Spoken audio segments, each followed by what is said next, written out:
So, folks, the public sector wage bill accounts for 45% of tax revenues, up from around 36%, I'm told. However, many public sector workers are still expressing dissatisfaction with their compensation. Mr. Keith Duncan is the chairman of the Economic Program Oversight Committee, and he joins us via Zoom to discuss how the government can strike a balance between fairly compensating these workers and ensuring the long-term sustainability of the economy. Welcome, sir. Good morning. Hope all is well with you and your family, sir. Yes, sir. Thank you very much. Good morning, Neville. Good morning, Simone. Good morning to your viewers on TVJ, and all the best for the season. Thank you so sir. Much. Well, let me ask you that question that I just kind of asked. How do you ensure the long-term sustainability if public sector workers are saying we want more? How do you do that?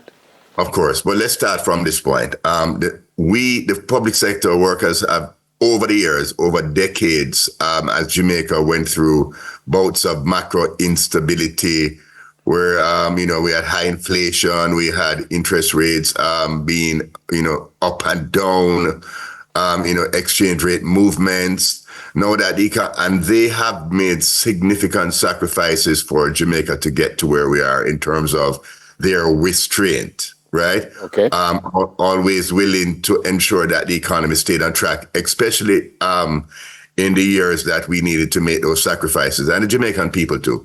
Now, Jamaica has had a very low growth.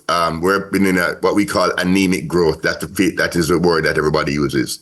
Low growth, average between 1% and 2% growth over the last 20 to 30 years. Right. So the pie to share up has not increased significantly. Right. And that is evidenced by the fact that Jamaica's per capita GDP of US $6,880 is the lowest in the English speaking Caribbean.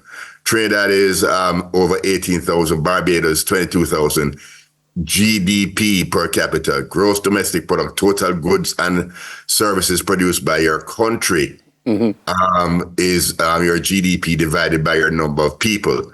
No, therefore, the size of your goods and services is produced by economic activity, which produces tax revenues. No, those tax revenues have to be shared for everyone, for all the competing interests, for your public sector workers, for your programs, your expansion, education, national security, on your capital expenditure to fix up your road and your pothole. That tax revenue has to be distributed. Now, and as I said before, our economy produces these tax revenues. No, the public sector have always held strain. No, before you go on, can I interrupt you one sec? You said we're at 6,000 something. Some of our Caribbean neighbors are at 18,000 and 22,000. Yeah, respectively. Trinidad and Barbados. Right. So they are 3 times as wealthy per person. Why are we so far behind? Because we haven't grown. As a country, we have had like a 1% to 2% average GDP growth over the last 30, 40 years because we have not been able to maintain macroeconomic stability, and we have not. And if you want to hear why we're not growing, really, I was just about to say why have we not grown over those 3 years? Because we have to invest in our country, we have to invest in our infrastructure to increase productivity, we have to invest in most importantly, our people. 66% of our workforce has no certification or training. 33% of our children are leaving primary school unable to read and write, right? Yeah. Low quality education outcomes. It's people and that drive value added growth. Mr. Duncan, and I hear everything, and I can't disagree with what you're saying. But then when you listen to some of our leaders, you hear the opposite to what you're saying, that we're doing great and we're beautiful and we're growing and stuff like that. Of course, but we have settled down from a macroeconomic perspective because Neville, Simone, you may recall that we have had, where interest rates went as high as 60%, our debt to GDP went as high as 147%. We used to have inflation 50, 60, 80% inflation. We have stabilized. We have inflation now. We target to remain in a range of 4 to 6%. Right? We have, we have our debt to GDP down to 68% at the end of projected for next financial year.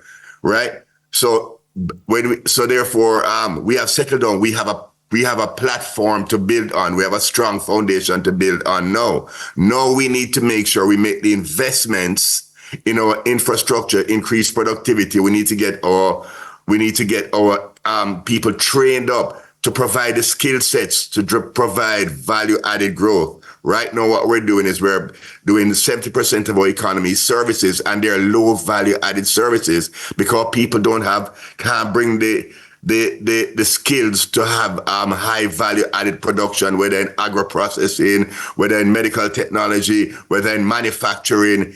That's where we need to focus, you know what I mean, to grow economy. Are you saying we haven't made any gains, or are you saying the gains have not been significant enough? Because I know we have made significant gains in macroeconomic stability. No, what has happened now is that the economy hasn't grown, so therefore you're not producing the level of tax revenues, right, that to share up for everybody, right? Because let me explain once again. For the public sector, wages and salaries, right? Hello? Yes, we're hearing you, sir. We're hearing you. Okay. So in 2000, 3 years ago, we did a public sector compensation review.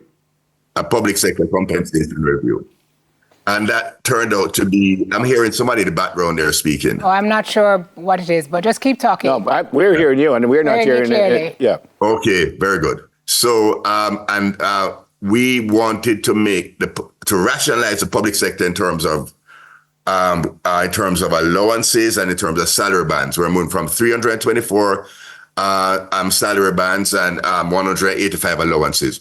I would say Nigel Clark did a very good job of that. Yes. And in rationalizing, and they also set the public sector compensation levels at about 80% of private sector, right?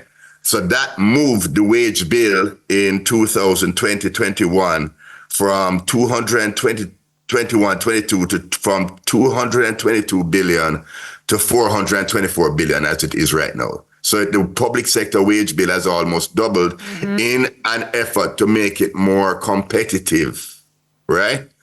And therefore, how much more can we afford if we continue on this low growth mode? Now, the projections going forward is for it to increase on an annual basis, right? And this is contained in the interim fiscal policy paper that is issued in Parliament on October 8th. So we see the forecast going forward.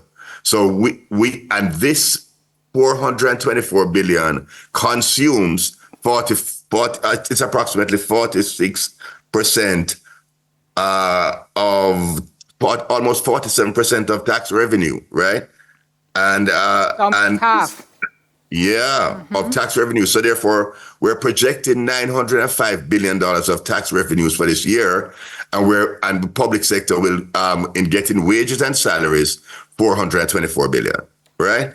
That leaves money to pay our debt, which is like $187 billion a year, and that has come down in relationship to where it was before.